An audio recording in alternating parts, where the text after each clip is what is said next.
Hello, I'm Deason, and this is my scariest story. Yesterday was the grand opening of the new high-speed train. Starting today, I no longer have to worry about driving to work. I'm thrilled to have it. Otherwise, the ridiculously long commute to the dreadful company I work for would continue to rob me of even more time. The road from my house to the company stretches 60 km. Every day I have to wake up earlier than most just to prepare for the trip. I've missed out on so much time with my kids because of this job. We no longer have mornings eating breakfast together or evenings telling each other bedtime stories.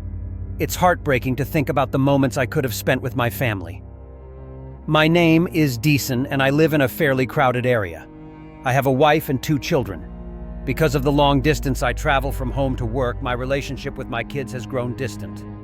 Every day I come home exhausted, wanting only to rest with no time to talk to my children. We used to have joyful evenings together, chatting and playing, but now everything has changed. So when I heard about the new high-speed train, I was incredibly excited. This train not only saves me commuting time, but also gives me hope of spending more time with my family. I imagined mornings without rushing evenings, sitting with my kids, helping them with homework and listening to their stories. This morning I woke up with unusual excitement. I quickly got ready and left the house. The high-speed train station is not far from my home. It's just a short walk. When I arrived at the station, I saw a large crowd waiting, everyone with the same eager expression as me. I boarded the train, found a seat near the window, and settled into the chair. The train began to move the wheels, humming smoothly on the tracks, and the scenery outside the window zoomed by. I felt truly relaxed, as if all the stress from previous commutes had melted away. I closed my eyes, smiling as I thought about what the future might bring.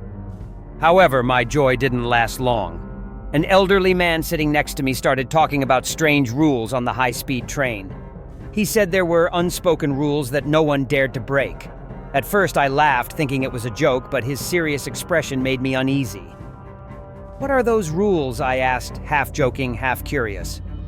He looked at me, his eyes deep and mysterious. "You'll find out soon enough if you want to stay safe," he said. His words sent a chill down my spine. I tried to push the negative thoughts out of my mind, focusing on the joy of saving commuting time. But a sense of unease lingered like a dark cloud hovering over a clear blue sky. The next morning, I went to the high-speed train station with the same excitement as before. The train had significantly cut down my travel time, allowing me to enjoy breakfast with my family and even read a bit before work. However, the elderly man's words from yesterday still haunted me. I told myself they were just the ramblings of an old man, but I couldn't shake the worry. When the train arrived, I boarded and found a seat. Today, I decided to sit farther from the window to change the atmosphere. Next to me was a young woman engrossed in a book. I greeted her and we started chatting. Her name was Lynn, and she also worked far from home, having used the high-speed train for a few days. During our conversation, I couldn't help but mention the elderly man's story from yesterday.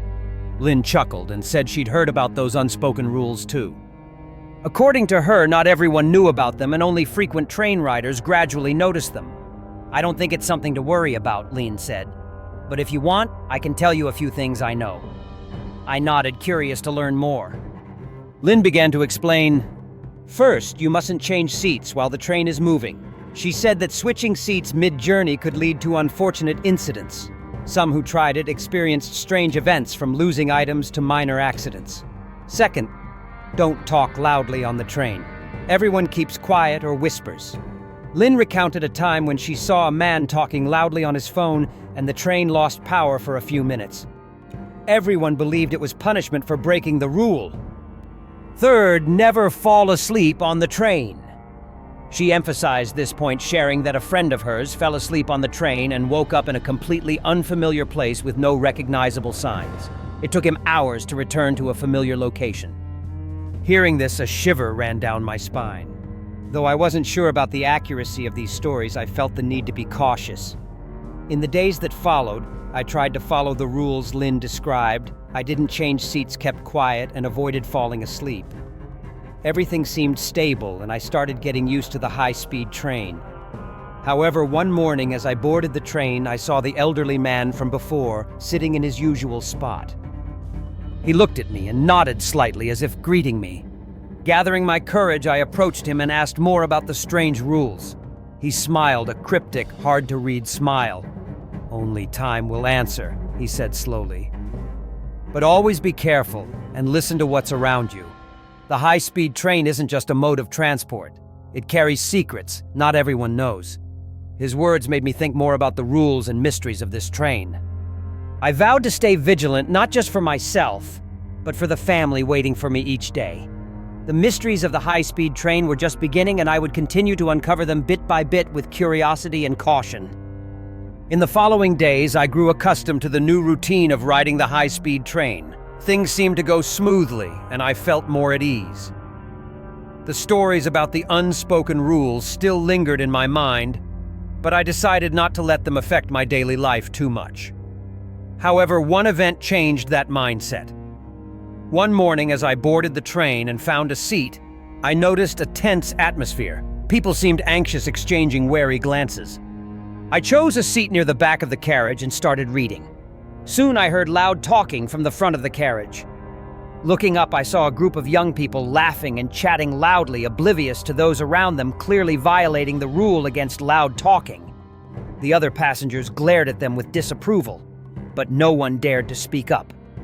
The group continued their noise, even standing up and moving between seats. One of them sat in another passenger's seat when they briefly stepped away. A sense of unease welled up inside me, recalling Lynn's warning about not changing seats while the train was moving. As the train entered the tunnel, the lights in the carriage flickered a few times before going out, completely plunging the carriage into darkness. The group's laughter stopped, replaced by anxious whispers and fear. My heart raced as I tried to stay calm and listen to what was happening in the dark. I heard rapid, heavy footsteps as if someone was running through the train. A scream erupted from the front of the carriage, sending a chill through me. When the lights came back on, I saw one of the young men lying motionless on the floor, his eyes wide with terror. The rest of his group stood frozen, pale-faced. The elderly man I'd met before appeared from nowhere, approached the young man, and whispered something in his ear. The young man stammered, trembling, but couldn't speak. Everyone on the train watched in horror, no one daring to move. "That's the price of not following the rules," the old man said coldly. "The high-speed train isn't just a vehicle. It's a world with its own rules. If you don't comply, you face the consequences." His words made me feel like I was trapped in a nightmare. The stories Lynn told, the warnings from this man, it all became clearer than ever. I looked around, seeing fear and anxiety in everyone's eyes. The train kept moving, but the atmosphere in the carriage remained tense. No one spoke. We all just exchanged silent glances, hoping the journey would end soon. When the train stopped at the next station, the group of young people hurriedly left, leaving behind a heavy, empty feeling.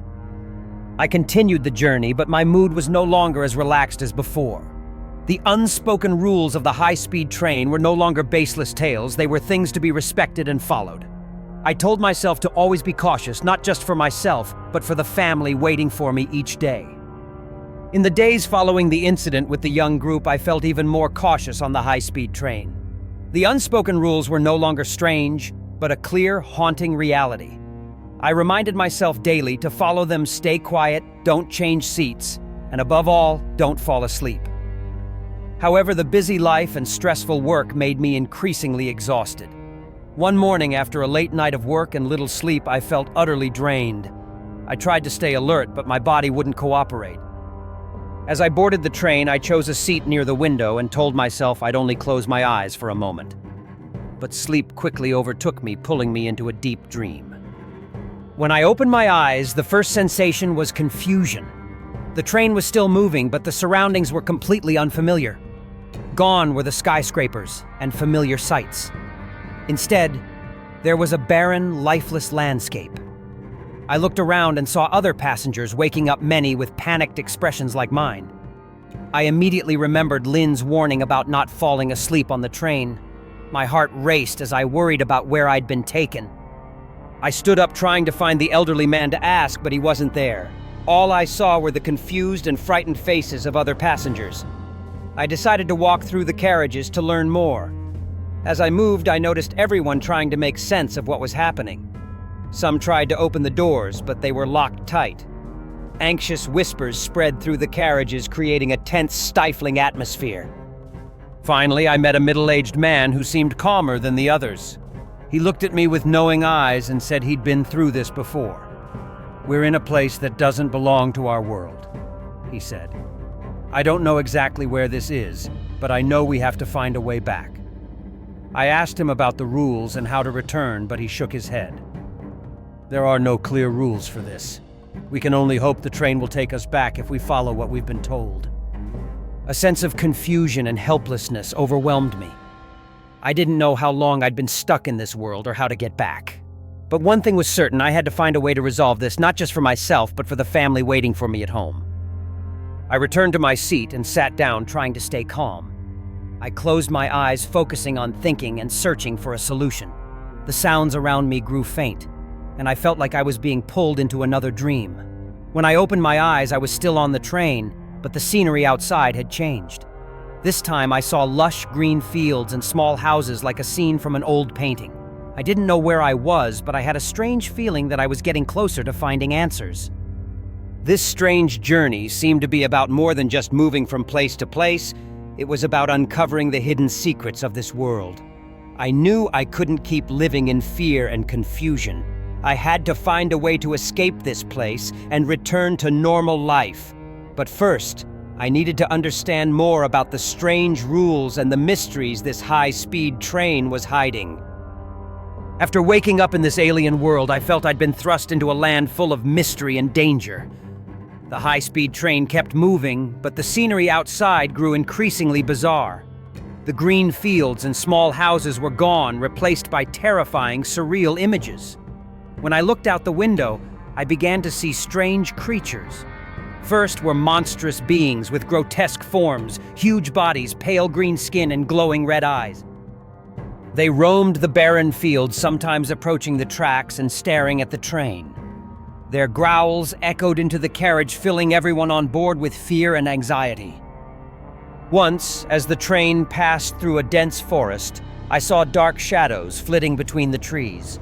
Upon closer inspection, I realized they were ghosts, ethereal figures moving like lightning, emitting cold whispers. A chill ran down my spine as I thought of the ghost stories I'd heard. Other passengers noticed the ghosts too, and the atmosphere on the train grew tenser than ever. It didn't stop there.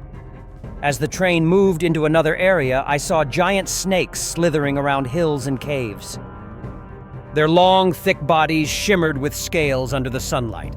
Each time the train passed, they raised their heads and hissed menacingly. Once a giant snake even tried to climb onto the train, but thankfully the train sped up and left it behind. While I was still trying to make sense of what was happening, the train entered a rugged, rocky mountain region.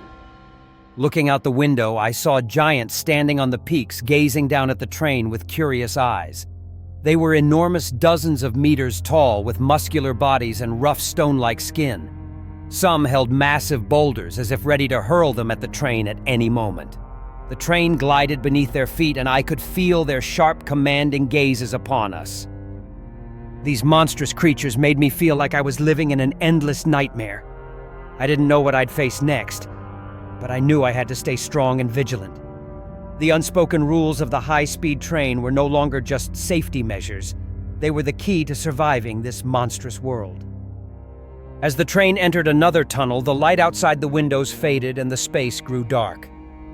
I sat down, closed my eyes, and tried to focus. The strange creatures I'd encountered were only part of the challenges I faced. I needed to find a way to escape this world and return to normal life. The hisses of snakes, the growls of monsters, and the cold whispers of ghosts. Ghosts still echoed in my mind, but I knew I couldn't let them control me. I had to stay courageous and keep moving forward no matter how difficult or dangerous it was. When the light returned, the train emerged from the tunnel into a new region. I opened my eyes and looked around. The scene before me was another world full of surreal, unbelievable images. The journey seemed endless. After escaping the tunnel and entering this new land, I felt I was starting to get used to the bizarre phenomena. But what I was about to witness was more terrifying than anything before. One afternoon, as the train sped through a vast grassland, I looked out the window and saw twinkling lights in the sky. At first, I thought they were stars or airplane lights, but as they moved unnaturally, I grew suspicious. I strained my eyes and realized they weren't airplane lights.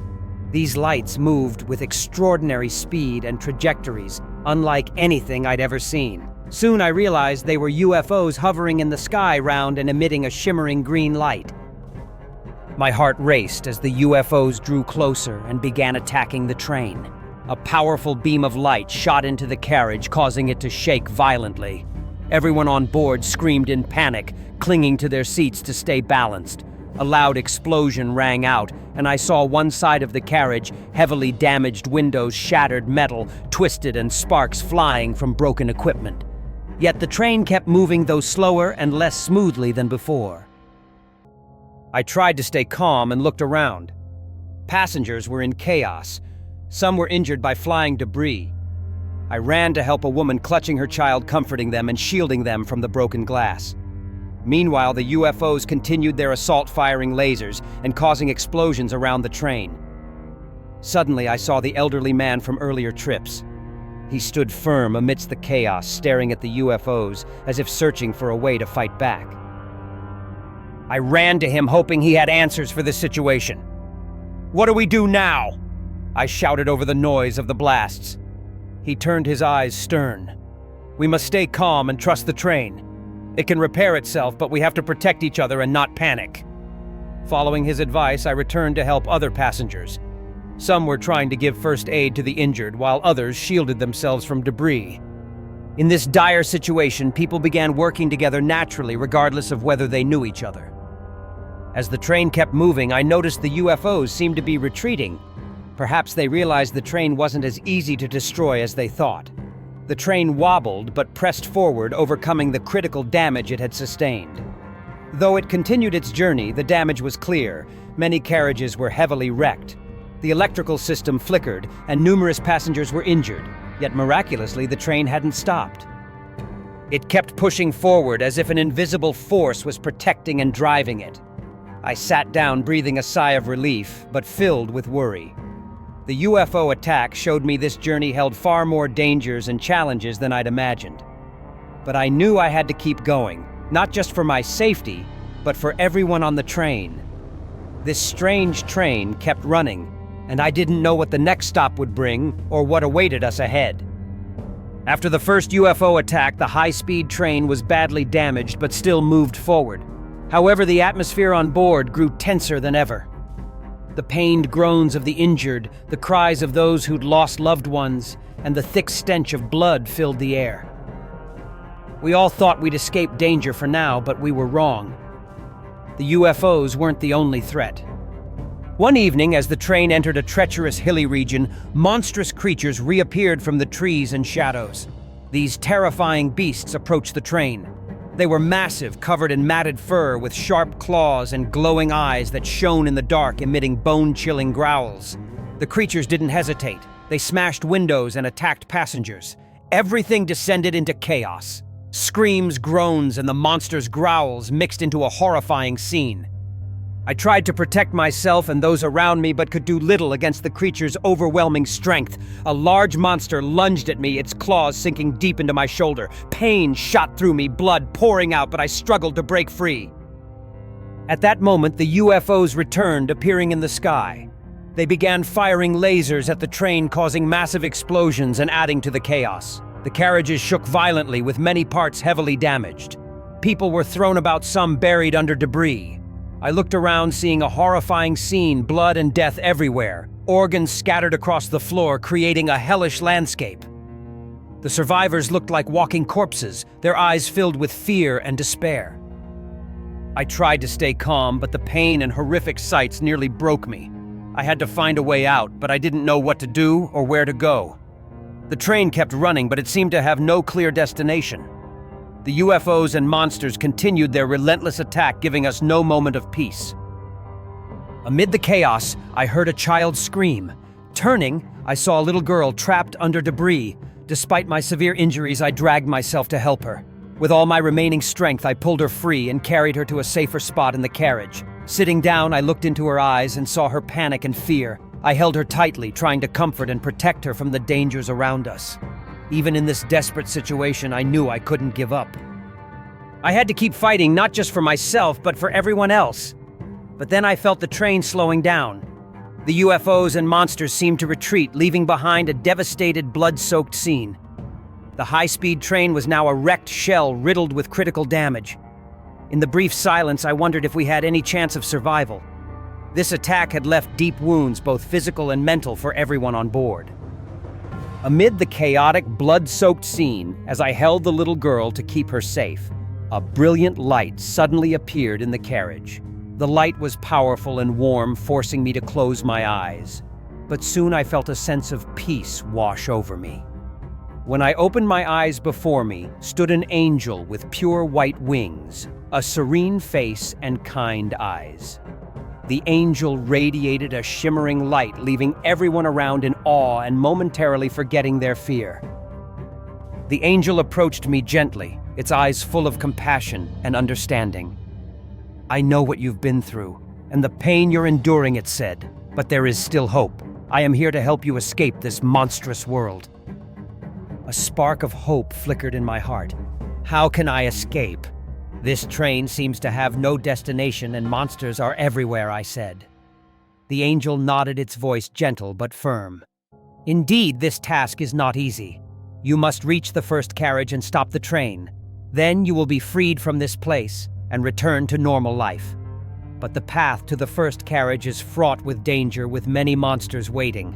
Looking into the angel's clear eyes, I knew I had no other choice. I had to accept this challenge to save myself and the others. "I'll do it. Tell me what I need to do," I said. The angel smiled, its wings fluttering like a cool breeze. "You must be brave and persistent. Protect the weak and hold fast to your faith.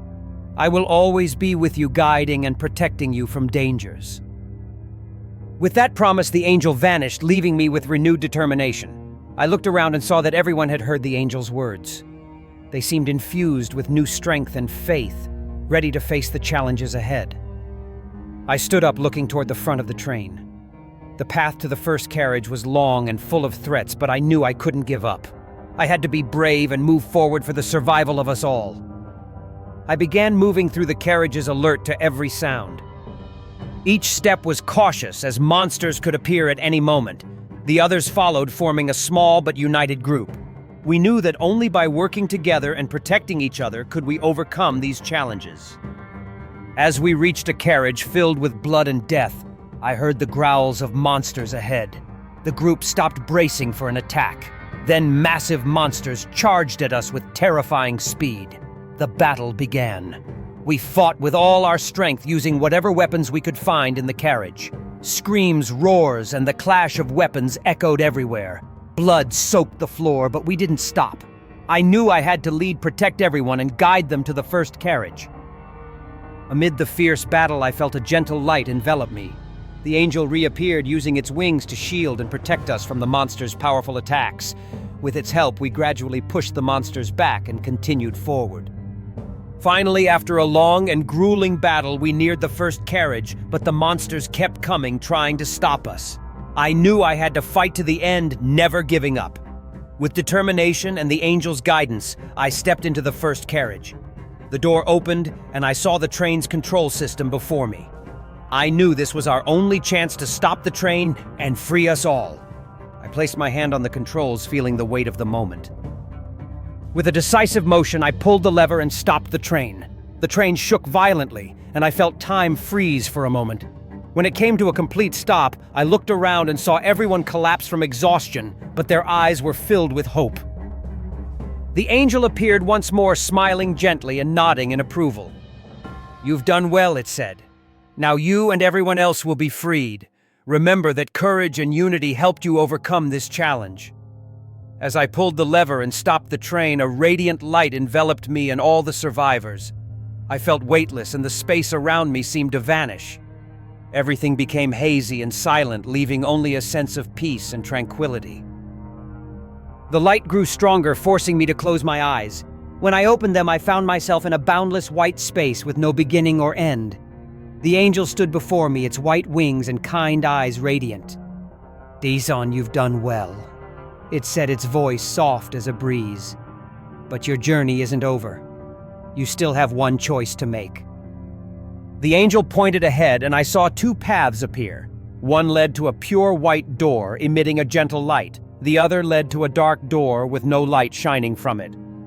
You must choose one of these paths, the angel explained. One will lead you to eternal peace where there is no pain or fear. The other will take you back to the real world where you'll face difficulties and challenges, but also joy and hope.